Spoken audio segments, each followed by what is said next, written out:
Rollin'.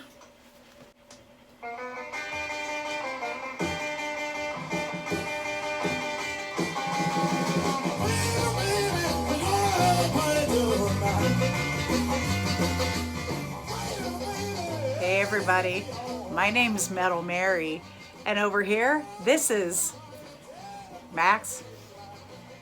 Hey, Maxx! yo! Max! What's going on? Are you there? I'm over here. What's happening? You ready to do this You sure you're there? Oddcast thing? What's happening? Oh, there he is. What's happening over there? What's going on, Max? How you doing? I'm hanging in there. How's things over there? Everything's fine over here. We've been listening to a lot of records lately. Sure. Let's talk about some records with the people. Yeah, I was thinking about you wanted to do a vinyl podcast, and I'm always curious of what people have been listening to lately. So I'll show some of the things I've gotten the last few weeks. Maybe I'll talk about them right now. What do you think? Sounds great. Why don't you hit me up with what you are listening to? Okay. And what's going on your end here? Well, let's see. I got this interesting record. This is by the Psychic Ills. Now, this is a band out of New York City. And unfortunately, the singer just passed this year, about a month ago. And he was a good dude. And I had actually bought this record before he passed. And I thought it was a cool cover because it's a concept cover. First off, I think the cover looks like My Bloody Valentine's Loveless a little bit, don't you think? I can see that 100%. Yeah, and so that looks like a tribute. But I know that this is funny. Okay, it's a Beach Boys tribute by way of Charles Manson. Because did you know that the Beach Boys covered a Charles Manson song? I did know that, actually. Well, this is interesting. So on side A, he does the Charles Manson version. And then on side B, they do the Beach Boys version. So I thought that was cool. It's the Psychic Ills, Never Learn Not to Love, Cease to Exist. So that's one of your new picks, huh? That's one of my new records I got in the last couple of weeks in the COVID. And then one night I wanted to hear Chip Away at the Stone for some reason by Aerosmith. Amazing. And did you know that's not on an album? I was like, what album is that on? And I'm looking for the studio version, not the live version. And then I found out it's not on a studio album. It's only on a studio 7-inch. So that is the only It's a format. promo. Yeah. Chip Away at the Stone, studio version. Do you know if they ever put it on any compilations? They or any probably added did, tracks, you know. Years after the fact? Because actually I didn't know that, but with my Aerosmith vinyl, I never noticed it was missing, to be honest. So I must have just thought it was on one of the records I did not possess, as we all had Aerosmith as a child. Yeah. And I thought it was weird that song's on, because it's such a great song. It is a great song. Maybe their label was like, I don't know about that. I think it's a great song. I also think that I was always a big fan of the album and the song Draw the Line, which seems to be getting more airplay these days. Yeah, that's a great one. Draw the Line. Chip Away at the Stone. They seem to have some sort of theme going, but I can't figure it out. But yeah, I'm sure it's on a million CDs by now, like the 18th million Aerosmith box set or whatever. But it was only on the Aerosmith version. Yeah, the Aerosmith bootleg record. That's when it came out. Remember that? Yes. They tried to make it look like a real crappy record. And interesting. That sort of reminds me of the records that bands did as a live record, but actually recorded it in the studio. Yeah, right. Interesting. That's a subject we could get into one time. It must be nice to be that big that you can actually pull something like that off. So what else do you have? I have one more thing. It's a new 7-inch by Amel and the Sniffers, which is a Australian band. They kind of mix the old Sharpie sound, which is early AC/DC, with like a fiery new punk sound. Lots of good riffs. A really cool female singer who is nice, has a good attitude, a good bad attitude. They put on a hell of a show, and they have a new 7-inch out that's really good. Well, in rock and roll, oftentimes a bad attitude is a good attitude. A bad attitude goes a long way. It's a good thing to have. Yeah, not too many famous rockers had a real good attitude in life, I guess. No, and the ones who did actually turned out to be phony baloney anyway. Yeah. I'm making a blanket statement, but unfortunately, She's talking about you. I got some names of some bigwigs in my head that I'm thinking of. Disappointment from my youth, and then it all came crumbling down when the internet hit and we could find out what people were really. I know, right? Well, I'm always looking for something interesting. That's one good thing about collecting records. It never ends. It never ends. There's always another record that'll blow you away that you never heard of. Whether it's new, old, anything. Which is going to give us plenty of material to cover weekly on our new Oddcast, which is a DIY vinyl podcast called Wax to Grind. Yep. Obviously, you've seen the logo at the beginning. And, Done by Miss Natalie, who also made the spear. Thank you, Natalie. Yes. So this one is unofficially sponsored by Natalie Gilchrist. You know her. You love her. You gotta love her. She's done at least a poster or a record cover or something for you. Yeah. Now she's making beer for you, but actually we didn't say awesome. that. We don't need to extend that to everybody else. She does enough for people. So yeah, that sounds good. Cost me a lot. Let's just put it that way. All right. Yep. All right. And tonight, this theme we had this time is a pretty obvious theme, wouldn't you say? I think it's a pretty good theme. I think it's as far as it being applicable, and it's very current to what is going on right now. So what we're going to do, we want to keep this more of a community, not a competition. So, sometimes records, anything that's collectible or anything that people just love becomes a competition. We don't want that. We want it to be community. We want to include our friends. We want to include our new friends, old friends, friends of ours from bands, friends of ours from record stores, friends of ours, whatever you do. If you love records, and this isn't about reading all the liner notes. If you want to, that certainly is fantastic. Sharing information is great. We just want to be able to enjoy it, and everybody has the right to enjoy good vinyl. So with that being said, we decided to invite our buddy and my bandmate, City Mangler from the City Manglers, is going to be chiming in here in a second with some of the things that he's been listening to as he's been home social distancing.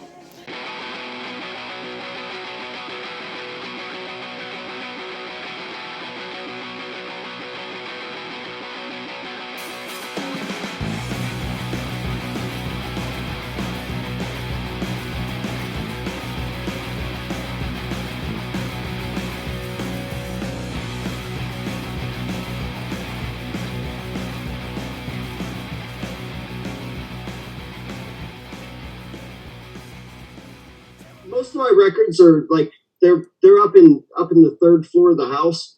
But Yeah. the shit that's down around the stereo is in heavy rotation. So everybody should know these guys, right? Yeah, that's the good one. Yeah. So our friends at Norton Records. Yep. This is when Roy Loney was leaving the movies, and they got that English guy in to take over everything. Yeah.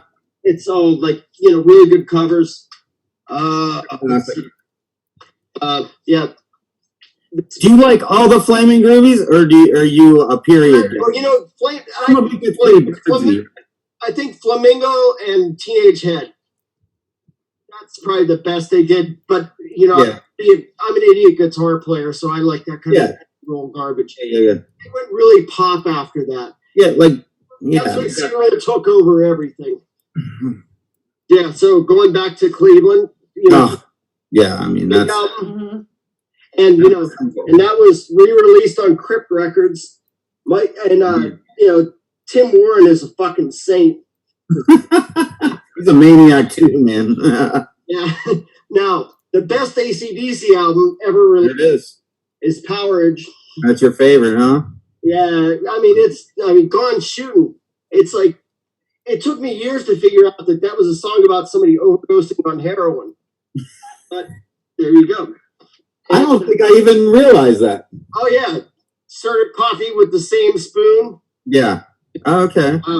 Hold on, and then we have a triple dose here because you can't do this. So you have. I don't know, going big for a lot of LA punk, but anything that was on Danger House. Yeah, Mary, we were looking at that today. Remember? Mm-hmm. Yeah, absolutely. We were filing records away in Maxx. So the two Danger House comps and the Yes LA comp. Oh my gosh! Last week when I was playing that. Remember, Mary? Yes, I do. Yes, I do. Yeah.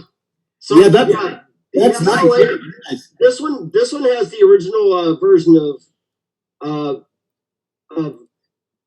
Angeles by X, but Oh, like Black Randy is the one that you need to chase down because he was such a goofball. yeah, the black in the metric spot. Yeah. Great. What movie was that? He was in a movie in the 80s. Oh, I never knew that. I didn't. Yeah, it's on there. That's great. And okay, so this is a live record, Radio Birdman live. Okay. Any fucking Radio Birdman stuff in my book is really So where is that from? Like, what year is that Birdman? 77. Is that on New Rose or what's that on? No, this was put out. Those things that I think they pressed. I think it came out like about a year ago, and limited press. But yeah, oh, they're so good. They're so good. Yeah, I know, and it's like I remember like years ago, like people. One of the best compliments that you remember Robbie Tabachka because you fucking worked with him. Of course, I just saw him today. Robbie said, "You guys got that Australian thing going." I was like, "All right, I understand that." Okay, so that's the new stuff that I have. But Mary also, she asked me to pick through re-releases, so I'll try to do this real fast. Okay. Oh yeah, the box. Yeah, MC5 Total Assault, red, white, and blue vinyl. Beautiful. A nice release. Didn't come with a booklet, but it's really cool. And The vinyl looks cool. Yeah. Yeah, it looks cool.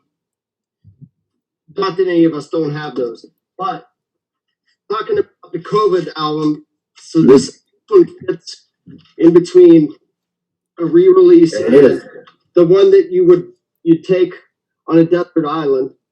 Fun out. It doesn't. I don't know. It doesn't get too much better than that. It's Stooges' finest hour. And what's really cool about this one, it's like the original Elektra label, but they put it on fucking see-through orange vinyl. That's cool. So we got that. Now this is for the fucking nerds out there. The best thing that Rick Sims ever did, and he'll never admit to it. Hey, now wait a minute. Oswald Band, Blasternaut. Great record. They released this on vinyl. It never came out on vinyl in the 90s. I think this one came out in 96. Yeah. That's hard to get at first, but you're right. He reissued it. Yeah, and you could so finally this came out on vinyl, and they put a single out with it with a release track. And I don't think I have that. Give me that. No, I'm just kidding.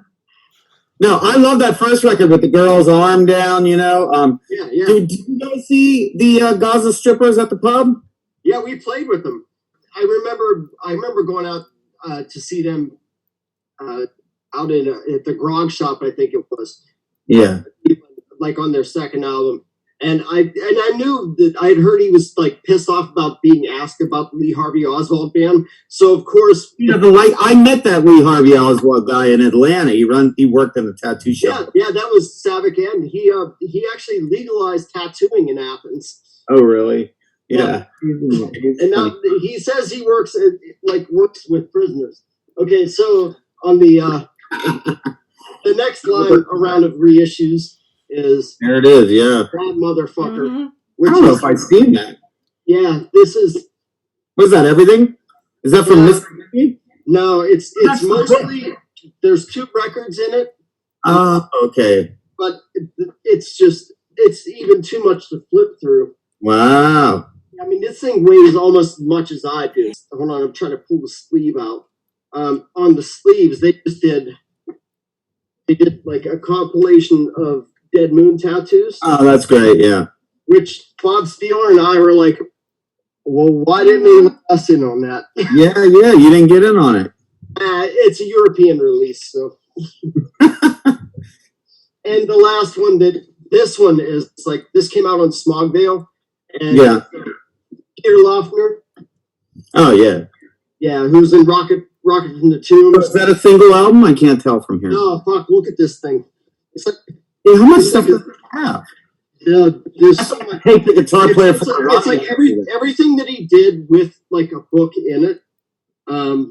because like some of that Peter Lochner stuff came out in the '90s on. I'm trying to remember what. Yeah, I have some. Take the guitar player for a ride and all that stuff. Yeah, and on the vinyl copy of that, like it's probably scat. It's probably it was mastered. That was it. Yeah. So this is everything. Plus, they like chased down people that knew him and got all of his demos and shit. I think this is like the most comprehensive. It has to be. I thought he only had a handful of things. No, he did. This is the best song ever. It's that fucking thick. Yeah, he wrote "Ain't in Fun," right? Yes. What a song! That's a great song. Yeah, it is absolutely. Doesn't get too much better than that. One of them is Jerry Jeff Walker. He's good. He's not bad, man. There's worse. He should be treasures. Like taking what some of the things that are popular. He writes just songs. Okay, so then we have Trace Race. Yeah. All right. Now, this one is out of print, and I cannot understand how it hasn't been repressed. Raining Sound Time Bomb High School. Yeah. The first side of it is when your girlfriend breaks up with you. The second side of it is I would say fuck you to the girlfriend who just. He's a cool dude. I've known him for a while. Yeah. We Great. Up in New York at last time I saw the Flaming Groovies. Okay. He's a big record nerd, man. Big. Max will know this. What started the rock and roll revival through Crypt Records? Yeah. There it is. Destroy Old Boy. Downstairs. I almost grabbed it. You're destroying it. Yeah. Man. Yeah. Hey, I got that too. I remember this. We were in the Cynics van, and they're playing this tape, and it's jamming. I'm like, what the fuck is this? This rocks. Yeah. And Greg's like, that's some band that wants me to put their record out. I was like, oh, fuck. He's like, nah, it doesn't fit the label. I mean, the thing was, even before I knew who they were, I was like, this is smoking. Like, what the fuck is it? Absolutely. Yeah. It's the last one. This is just this is Nod to My Dad, who's the Marshall Tucker band. There you go. On to piss everybody else off too.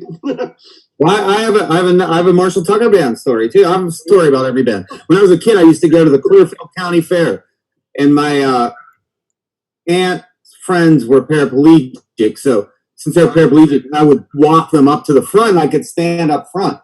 And I was going to see the Marshall Tucker band, and I was like 7 years old because I always listened to records, and I knew all the words and stuff.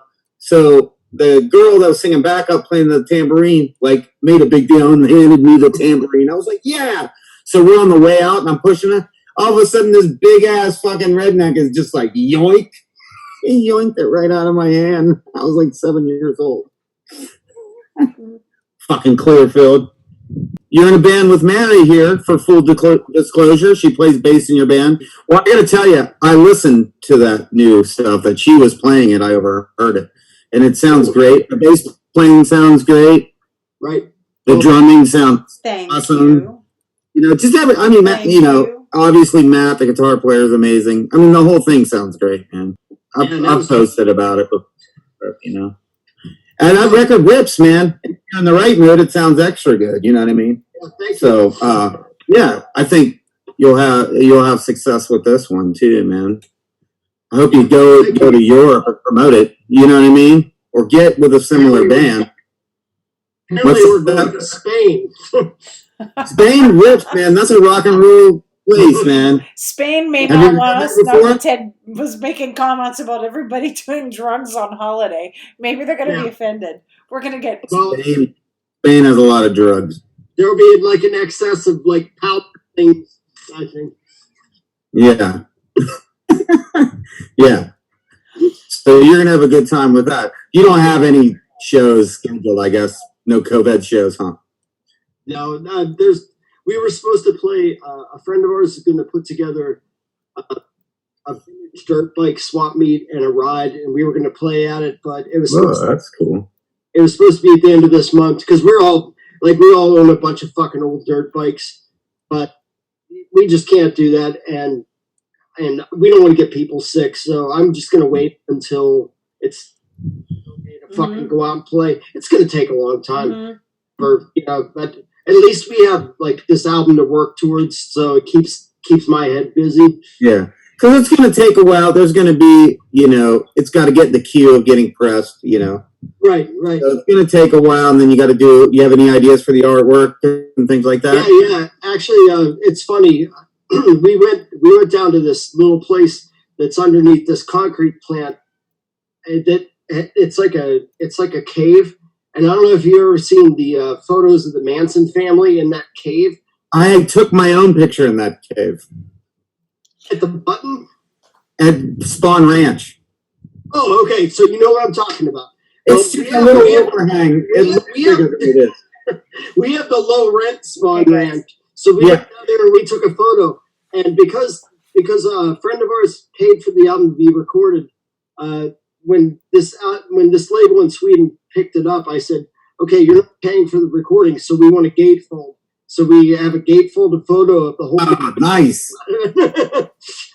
That's what's up. That's what's up. Good idea.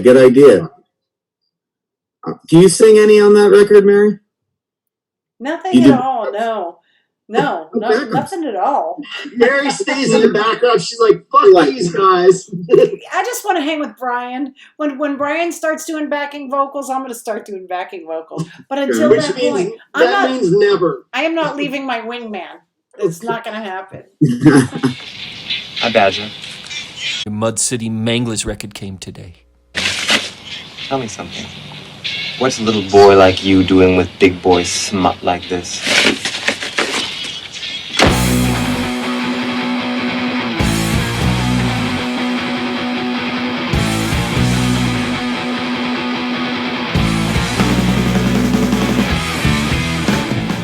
Would you like to go ladies first? I will give it a shot. All right.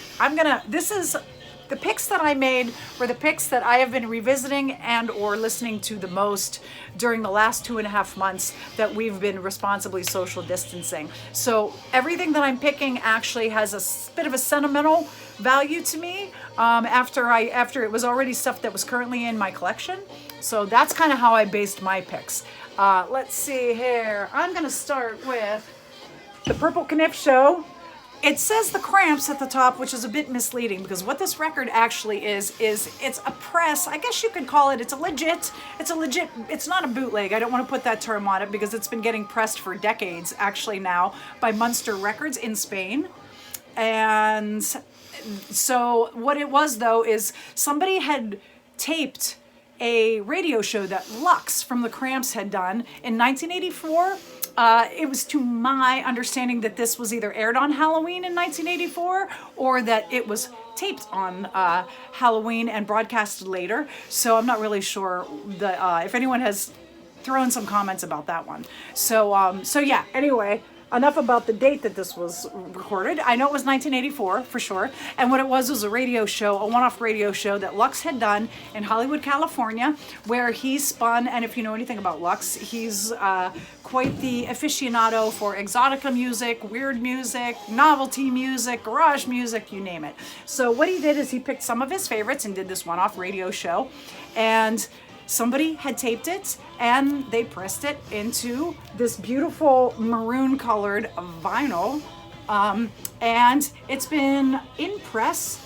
I got my first copy, I believe, in 1998 or 1999. Yeah. When I was working at Choke in Chicago. And then I immediately gifted it to my friend because it was so cool.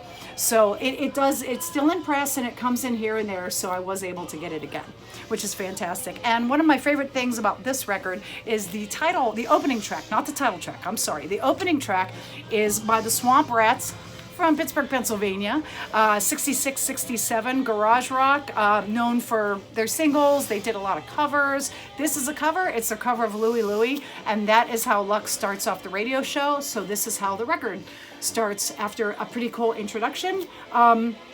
Also, he mentions that he's been to Pittsburgh and, quote, it really is the pits, end quote. So we can forgive him for that, though. That was a long time ago. He gives a shout out to Mad Mike from Pittsburgh, Pennsylvania, a Pittsburgh legend who we will be talking about in the future here on a later episode. And my favorite track on it, other than the Swamp Rats, is actually the second, which is Uma Liddy by J.J. Jackson. Big but Pittsburgh this is song. A really fun record. Really, really fun. Can't Nice recommend one. it enough. So, there we go. And what's his the Cramps catchphrase? Perfect for the COVID era. Stay sick. Stay sick. All right. Here's I'll go on with one of my picks now. Your turn, Max. And this is just completely random. I just hadn't listened to it in a while. One of my favorite bands, and an album that totally gets overlooked. The Great Lost Kinks album. And all it is the Kinks weren't allowed to tour the United States for about 4 or 5 years. And so they concentrated on recording a lot during that time. And there's a lot of great... Dave Davies was supposed to have a solo record. That song's on here. There's songs they recorded for TV shows on here.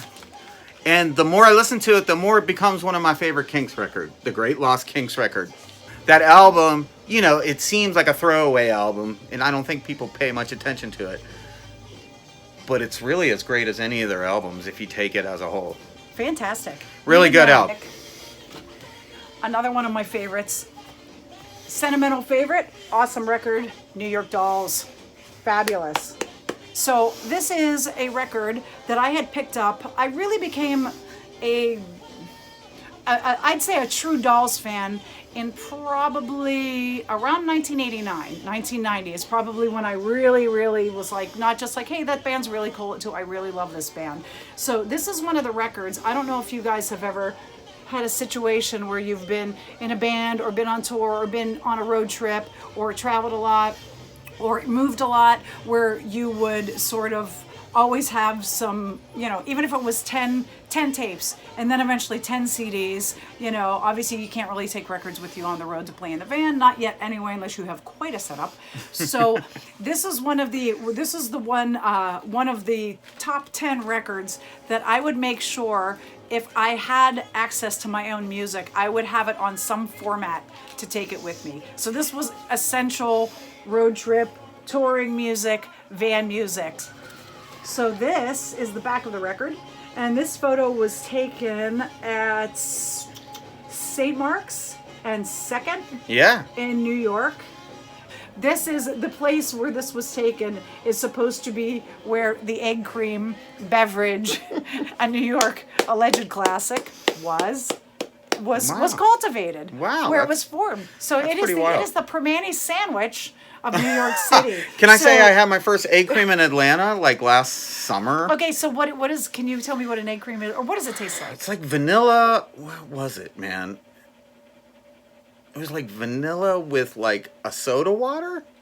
Does that make sense? Makes sense. I don't know. It tasted good though. It might be sort of like a, oh come on, the sodas we used to drink as kids. It's like something you get at a soda place. Right. A cream soda. I guess. Hey, with egg in it or something. I don't know. Cream soda. Egg cream soda. We'll have to ask David Johansen next time we run into him. And if anyone from New York sees this, friends of ours, they're going to be like extremely annoyed at this point. Anyway, so away from the egg creams, back to the record. All killer, no filler, glam, rock and roll, punk. Just a great record through and through. All the songs are catchy. Subway Train is actually the song on here that reminds me the most of New York City. And I'm looking to see what else. Obviously, Trash is probably the one that most people know on this. Love that song. Banging it out with Personality Crisis, a great intro. Just fabulous, guys. Love it. Will always love it. Will always be with me on my road trips, so I can still listen to it through this time and never get bored of it. And Max, what do you have coming up next? Well, I don't know why, but during the COVID, you know how you'll think of like old groups you used to like, and then you'll be like, man, I haven't listened to them in a while, and I really like them. Even though these were reissued like 2 years ago now, the Laughing Hyenas records, I forgot how good they were and how good they were live when I saw them. Awesome. Now, if you don't know who the Laughing Hyenas were, they were from Ann Arbor. It was John from Negative Approach. Like, his voice is still that intense, but instead of like blazing hardcore behind him, it's like bluesy slide guitar and like propulsive rhythms. So it's kind of, it's still super intense, and I love it. It's so good. I forgot how much I loved it, and so I've been going through a big Laughing Hyenas kick. And if you need anything to like blow the shit out of your brain during COVID, you'd be hard pressed to find better bands than Laughing Hyenas, or Negative Approach for that matter, if you're into hardcore. Yeah. I think Larissa's guitar playing. Larissa is so underrated. My favorite part about that band. I think that it's. I don't know if you will agree with me on this, but the thing that I think is really cool about Laughing Hyenas is when the band was active, that band particularly came out at a time where you had bands that were just intense and intense, but not necessarily of any one genre. It was a combination of so many things. Yeah. It wasn't like hardcore was spreading out, yet still taking the energy. Yeah, with it. there was definitely there was so much darkness to it and so much heaviness. I just thought it was really super cool, but something that somebody like I could never produce. It was like it had to have been a time and a place and the combination of the right people. Yeah, I don't think you could say I'm going to start this band and it's going to be this intense. Right. Because watching him, he's like mega intense. I'm sure you've seen him live. Yes, I have. But something about Larissa, like you couldn't keep your eyes off her, even though she was intense in a different way. Watching her, she was hypnotic to watch. Yeah. It was definitely. She was just like, whoa. She was the real deal. I think it's cool that Third Man did re-release those. I was surprised when I found out, but they deserved it, if anyone deserved it. Well, I think there's something to be said for re-releases too. Sometimes, again, I'm very much a time and a place kind of a person, wanting to see music shared. But with the blessing of the artists, happy to see it come out again so new people can check it out on that format for sure. But that's definitely such a unique band when things could be heavy and not metal. Things could be aggressive but not hardcore or punk. It's just a really cool. I think it was a really, really cool band. But the sad thing is that when the guys aren't around, or girls for the just in general, guys or girls aren't around to see it, because I think I don't know. It's just that was a band that kind of got lost in time, until this came out. People weren't really.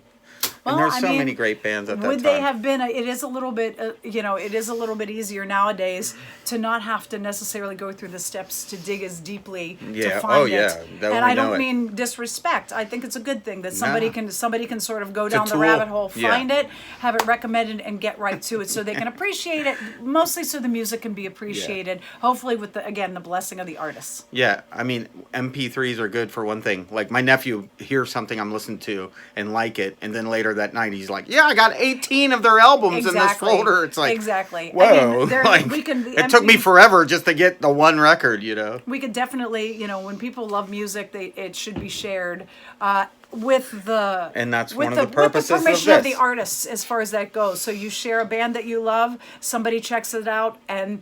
The last step, the important step, is to purchase it and support the artists, guys, when you can. Now more than ever. So, this is a great time to be doing that. Not a lot of other options for bringing things into your home that could be so awesome and entertaining. The only musicians left will be rich people. Yeah, so let's not Nothing let that against happen. rich people. I'm going to go back when we were talking about the dolls. So I'm going to take it back to big 2018 with Big Shocker, right, guys? And I say Big Shocker because I absolutely love this band. This is Sick of It All, Wake the Sleeping Dragon. Make sure and this actually came out in 2018, but it was almost 2019 when it did. So I consider it to be more of a 2019 release. It came out in, I think, November of 2018.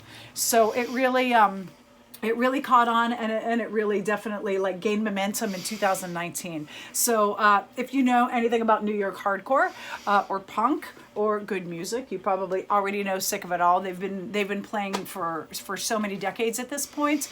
Chances are you caught them on tour if you like hardcore, punk, even metal. They did a lot of crossover tours, especially in the early 90s. I think the first time I saw them actually live, I saw them on the New Titans on the Block tour, which was Sepultura, Sacred Reich, Napalm Death, and Sick of It All. Wow. And all the bands were awesome, but when these guys hit the stage, it was like just there was no other band from that genre on that tour, so it was bananas, as they say in New York City. Yeah. So I've been a fan ever since. They had a classic show in Pittsburgh in 1989, or was it 1988? When the Sonic Temple was functioning, and I am not the one to tell that story because I was not at that show. So we'll get into. Do you want to tease it though? Yeah, there at was a later episode. Go ahead. Yeah, in a later episode we'll talk a little bit more because I'm sure there will be lots We'll of. tease it though. Sick of it all. Should we say the what it concerns? Well, let's just say mind your head. Mind your Check head. your head. Check your head. Yeah. We could actually put it in with the Beastie Boys. So maybe we'll have to get somebody, one of the few people after the show was over that was actually still at the show to come on and tell you the insane story. But that's all we're going to say about it now. So yes, yes. I think he would be the one to do it. So this record actually, just really quickly, again, it's just, I think it's great from start to finish. Sick of It All always has a positive message, but a very intense message with what they do. Some things can be a little bit on the lighter side, and by lighter, it's usually about community, unity, things like that. But they also have pretty intense things to say about politics and social justice. So they're great on so many levels. The musicianship is awesome. The tractor bass sound on this record from Craig Satari is just the shit. It's the shit. So songwriting is great. Sick of It All, yep, excellent. And they came through Pittsburgh and played at Cativo in Pittsburgh on June 2nd, 2019. And I was about to turn 50 years old the next day. And I was having a very hard time. Not because I was turning 50, but I was going through a very rough time in my life, as a lot of us have and are currently going through. So these guys coming through town at that time and me being able to immerse myself in this record since it came out was crucial for me. So this record was my lifesaver in 2019. So thank you, Sick of It All. New York City. Alleyway Crew, Queens. All right. Well, my next one here is a record I always listen to. It's just one of my records since I was a kid. It's kind of poignant right now. Sly and the Family Stone, There's a Riot Going On. And this is the original cover sticker if you've never seen it. I have not seen it. Yeah, it's pretty cool. What I like about it, and I was trying to get, if any people that watch have any album drinking games, give us some, because we tried to make some with the lyrics being so far away from what they actually sound like, because Sly was on another planet during the recording of that. So we tried a couple different drinking games with it. But if you have an album that you have a drinking game with, send it to us, just as an aside. But that album is great. He uses early drum machines, even though I'm a big Greg Errico fan from the early stuff. There's just a warmth, a real secluded, locked up sound in there. And it's just a bubbling, gurgling, funky mess. And I love that record. Just love it. For being for being called There's a Riot Going On, it's kind of mellow, But it's great. I love that record. What was the nature of the drinking game specifically with it? With this one? Yes. Well, what you would do is you would try to, like you listen to the lyrics and then you say, okay, what did he just say? You would pick the needle up and you'd say, well, baby, I love you. And you'd be like, no, it says, see the thing, it's growing just like a baby, and it would be totally, and he's like, he did not say that. I'm like, this is what the lyrics say, But I mean, Sly was so out of it, he doesn't even know, like, people claim to be on that record, like, all kind of celebrities and hangers-on, and people, like, say, just for an example, I think Eric Clapton thinks he's on that record, but they have no way to prove it, because Sly was so out of it, he was recording it in his house, and there were so many overdubs, so many things, so much nonsense going on. There's all kind of people on it. That would be a brutal fact check. Yeah. Eric Clapton, jeez, oh man. Yeah, well. He wishes. I don't know. I He could have know. been on it. I'm not really sure. But I'm just saying, like, people would stop by all the time to see Sly, and he would have them record. There you go. But there's no idea who's on it. I guess that's true. I guess you never know. Yeah. If somebody snuck in. And then he tried to kill Larry Graham as bass player, but that's a whole nother story. Oh well, maybe we could have unfortunate events while Yeah. recording this Yeah. record episode. Larry Graham would be a great guest. I heard him and Prince they were Jehovah's Witnesses, and they would knock on people's doors in Minneapolis together. Wouldn't that be great? You know, I would invite them in. I would say, okay, I'll I listen would to your invite them in. Yes. awesome but stuff. only if you do some jamming for us. But tell me how Sly tried to kill Yes, you, man. yeah. That was probably before the fact, I'm assuming. So, all right, guys, I'm going to move on to my next pick. So we're on number 4 right now. This is Deep Purple, Machine Head.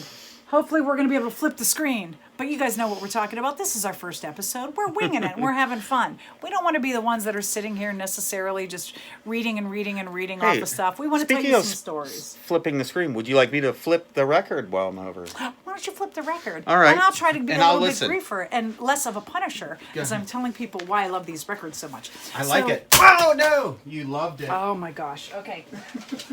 I'm going to start that again. Yeah. it okay? Holy shit. Yeah, it's fine. It's absolutely didn't even come out of there. You gotta keep that in.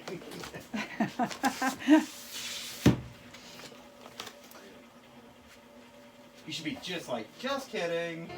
Deep Purple Machine Head. You know it. You probably have it, but you love it. So Yeah. this record was actually recorded in 1971 and released in 1972. It was their 6th record, their 6th studio record. It's a beautiful record. Yeah, it's nice. Who doesn't love a good gatefold? Dun, dun, dun. Roger Glover. Yes. But this record, I am a mechanic. I actually think that this is the best record to wrench to. I have a list of records I think are fabulous to listen to in the garage or outside if you're working on the street as a shade tree mechanic, which is what I'm doing in my free time right now. But I think that this is the best record to listen to when you're working on a car. This is a hard rock record. This is also predecessor to heavy metal, or you could even call it heavy metal. It depends on where you want to start your definition. So this was an influencer to so many bands of the rock genre, the doom genre, the heavy metal genre, you name it. It's also all killer, no filler. I say that a lot. But that's why I picked the ones that I did. You'll recognize some of the tracks. If you're not familiar with the full record itself, you're going to recognize some of the tracks. My favorite is Space Truckin'. That's my favorite track on this. But Highway Star is fantastic. Smoke on the Yes. Water, I think everybody knows. Yes. And if you're a guitar player, that's probably the first song you learned how to play. So this is something that will never get old. Great to work on cars with, and great to hang out to, guys. Deep Purple. Nice. Machine Head. I think that's a great idea. I think we should do our favorite albums to work out to. Yeah, definitely. Not work out. I'm sorry. Work on Hey, I'm doing cars. that. I'm trying to do that too. Well, actually, If I worked out, I'd say, hey, yeah, let's do it. But We yeah, could no, do work some- on cars. there are some Jane Fonda aerobics records that you could work out to. Yeah. There was Sweatin' to the Oldies, which are records you could work out to. I just don't. Yeah, think yeah. they're in Well, print there's some records to anymore. work out. I don't know why I said work out, but Well, if I'll tell you what, if you're working on cars, you're working out. You know that. If Yeah. you're working on a roof, you're working out. Pretty much if you're doing anything. If you are scrubbing the fridge, you're working out. Cleaning the floor, you're working out. So, yep, you were All right. absolutely correct. What else you got on your number 4? we got 2 left, right? Yep, I just did my number 4, so you're doing right. your number 4. Or if we're I'm counting gonna down. do. Okay, let's do this one. See, I gotta choose. I'm still choosing. Like, first off, I brought all of his records because I wasn't sure which one. I got into. There's a movie called with Peter Boyle, who I love, called Joe, in the early '70s. You ever see that movie? I have not seen Joe. It's amazing. No, I have And they have not a yet. song by this guy on it, and I was like, Exuma, man, he's good. So he's a Haitian guy. His real name is Tony McKay. He put out singles by that name, and he's a Haitian, and he grew up in the Obeah religion, which is like a spiritual voodoo type religion studied by West Africans in the West Indies. So these records have a little bit of mixture of like really dark Caribbean sounds. They sound like voodoo, as you can tell. This is my favorite one, and I've been jamming it out. As you can see, it's pretty wild looking. Let's see if That's pretty amazing artwork. Even what we can see through the computers right now. Well, here, That's let's see. Pretty killer. Now there's the back. If you're into anything dark, anything, boy, I don't know how to describe it. Just, I mean, if that looks like something you'd be interested in jamming out to, yeah. I mean, it has enough, it will use pop song structure sometimes, and sometimes it'll just get like long and dark. But his first record is great. I love it. That's the one I've been jamming out to. But then, just to give you an example, there's Exuma 2. That's a good one. And it came out the same year. A Place Called Earth, African Rhythms, Zandu, Fire in the Hole. Here's a song called Paul Simon Non-Tooth. And then, let's see. There's his record, Snake, which is pretty wild. This is a gatefold. Of course, this record used to belong to Simba, so that makes me a little nervous. There's magic going on right now. I know. In case you haven't noticed. Yeah, it's definitely into some sort of Obeah magic. Subway Bound for Hell, Attica. Yeah, there's that cover. Who would you recommend that to as far as somebody, like you said, it's it's obviously got unique sounds. It's got sounds that might be a little less familiar than your traditional 4/4 rock song. So who would you recommend that to as far as, obviously you want to recommend it to everyone, but I mean, could you put it down a line for some of us? If you like the darker side of Dr. John, and here's one called Reincarnation. I mean, if you like, the dark New Orleans stuff, it kind of reminds me of, like the dark side of Dr. John, or there is a little bit of the traditional calypso bohemian sound, but it's way darker because you kind of associate that with doo doo doo doo doo. Sure. But then it has a little bit of hippie stuff over top of it. It's hard to describe.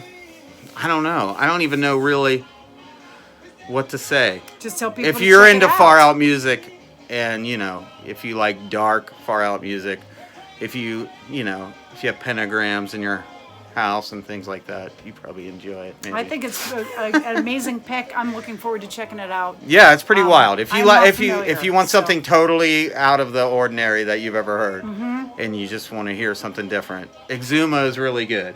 And every once in a while, I get into it. And that movie Joe's good too. Excellent. Yeah, it's hard to describe. I wish I could. Record picks with a bonus. Yeah. Movie recommendation. A movie recommendation. That's great. I think his artwork kind of just, kind of gives you the, if you like that feeling, that feel, gives you the feel for the music. It's dark and things of that nature. Go ahead. Fantastic. What do you got left? All right, guys, I got my last one. I'm going to go with one that I think everybody knows. Built for Speed by the Stray Cats. Again, a lot of these records are comfort records to me because it's been a unique time for a lot of us. And I mean no disrespect for those who are directly touched by any sort of tragedy. I picked this record up when I was in junior high school, and this is actually a combination. They had 2 records out in the UK before this record came out in the States. So you're saying that's a combination of it's 2 a combination earlier of records? songs, 12 songs from 2 different records that were originally released in the UK. I think that they probably broke out on MTV, having the whole package. Obviously, a lot of people were not playing traditional rockabilly at the time. They broke, and I believe it was because of probably the Rock This Town video and seeing the whole picture. Again, seeing their look, hearing their style. 3-piece here, fabulous. Great record, and nice combination, nice choices from the 2 UK records. Definitely a great way to kickstart it to support their introduction to the United States. They're from here, as it goes. A lot of times bands will break overseas. At least back in the day they did. before they come back and they break in the U.S. Different markets, different formats. Radio is completely programmed differently. So that's kind of how this went. And that's where I got turned on to them. I'm sorry to interrupt you. No, go for it. Would you say the UK had the psychobilly scene that helped them, like the Meteors? Yes, absolutely. Yes. I mean, because it seemed like they had more of a scene. I mean, the US is so spread out, I don't know. That's why it was also so interesting to me that scene, like you said, was as people still reference and listen to the other bands that might be, pardon the term, lesser known at the time from the UK. There wasn't a whole lot of that going on in the States, at least to this level. So yeah, absolutely. I think that would make sense that they broke bigger and had people were jumping all over their style over there, already having a supportive scene with some awesome bands in them. In the States, it wasn't. The only one I can think that might be above well known is maybe the Blasters. Yeah, I was thinking the Blasters too, but definitely the. But Blasters, they don't sound like that. Well, and the Blasters were known also by a more. I'd say a more intimate group of people, not intimate as in tiny, but as in people that really, really knew and loved that sound, because the Blasters are great. But this was definitely, I mean, some of the tracks that are on here, Built for Speed, I think is fantastic. Rev It Up and Go, Rock This Town. Stray Cat Strut and Rock This Town would be the two that I would believe would be the MTV hits. So that brought the Stray Cats into the homes of everybody, and also brought the sound to 7th graders, 5th graders, whereas the Blasters I don't think had that. They never got that popular. Right. I mean, they had the hooks, man. They had the songs. Great songwriting, for sure. Great musicianship, great presence. vocalist. Like they looked cool. Exactly. They were perfect for videos. Right. Great record. But this Good is, choice. again, this is one of those bands that also got big, and deservedly so. So this is a record that I've been listening to, and this is in my top 3 of records to wrench to. All right. So this is another fantastic record if you're working on cars. Built for Speed, and I'll leave it at that because this will be for another episode. Wrenching records and working records. But yep, love it, always will, and helping me get through the time. Nice. Should we do one more just to keep it even? Yep. And Max, why don't you hit us up? All right. We'll go 5 and 5. The Groundhogs. Thank Christ for the bomb. UK hard rock. T.S. McPhee is their guitar player. He started out as a blues guitar player, backing up like John Lee Hooker when he would tour the UK, like a lot of guys like Jimmy Page would or the Animals would. Eventually branching out, getting better and better as a guitar player. To me, he gives Hendrix a run for his money, and I think he's one of the most underrated guitar players ever. If you like hard rock, heavy rock, hard blues rock, the Groundhogs are amazing. And not just this record. They have a long career, and most of their records are really good. But this one's called Thank Christ for the Bomb. This pressing's a Record Store Day pressing with some bonus stuff. So since I haven't, I don't know a lot of this bonus stuff, I want to get into it. So I've been trying to dig deeper into the Groundhogs over this past COVID time. So I would recommend that to anyone who likes good ripping, shredding guitar, rock and roll, for sure. Fantastic. Great. Another, I always love getting recommendations from Max because Max has been... And likewise. Yeah, Max has been working with records intensely as a DJ, a musician for decades now. Never quit. Probably since you were a little one. I know you've got you got a big family. Yeah. Which is a chance for you to get exposed as a youth to That's music. totally why I got into records. Yeah. That's how I heard, Deep Purple. My brother was stationed in Germany. That's how I listened to Black Sabbath when I was underage. Right. The Groundhogs. Sly and the Family Stone was one of my sister's favorite groups. So it's amazing how far you don't move away from the stuff you listen to. And that's where I got into the Dolls. And that's how I got, at least I got a taste of the Dolls. Even though, like I said, I really developed my love for the Dolls in about 89 or 90. But my exposure to the Dolls and the knowledge of that there was something deeper out there than what I was hearing on the radio came from older brothers and sisters. Well, I think you did a good job, Mary. Can I give you a high five from here? Yeah, how about that? All right. Since we got that high five app, that seems to work pretty well. So excellent. Why don't we tune in and Look, this is our first one. Of course, it's not going to be genius in action. But I'll tell you what, if you kind of enjoyed this one, you'll love the next one. Right, Mary? Make sure you stay tuned, guys. And We have a lot of good ideas. we have an Instagram page. So you guys are probably watching this on the Instagram page. Share it with your friends. And we're going to work on our editing. We're going to work on our lists. We're going to work on Ideas. We're gonna we're gonna do reaching pools, which we'll teach you about later. We got a lot of fun things coming up. Thanks. If anyone watched this and they sat through all of it, thank you so much. Thanks to Ted absolutely for Ted. just doing us a solid. Yep. Thanks to Natalie for doing us a solid. Absolutely. Thanks to Mary for doing this with me and getting me out here. And thank you, Max, and thank you for all of your knowledge that you are presenting to all of us. And thanks to the Attic Records for always being there thanks, for Freddie. all of us. And thanks, Mac Miller, for teaching us how to be socially, presentable. Keeping us apart. Yeah. All right. We'll talk to you soon. All right, guys, keep it spinning. We'll see you next time. Bye. Grind it.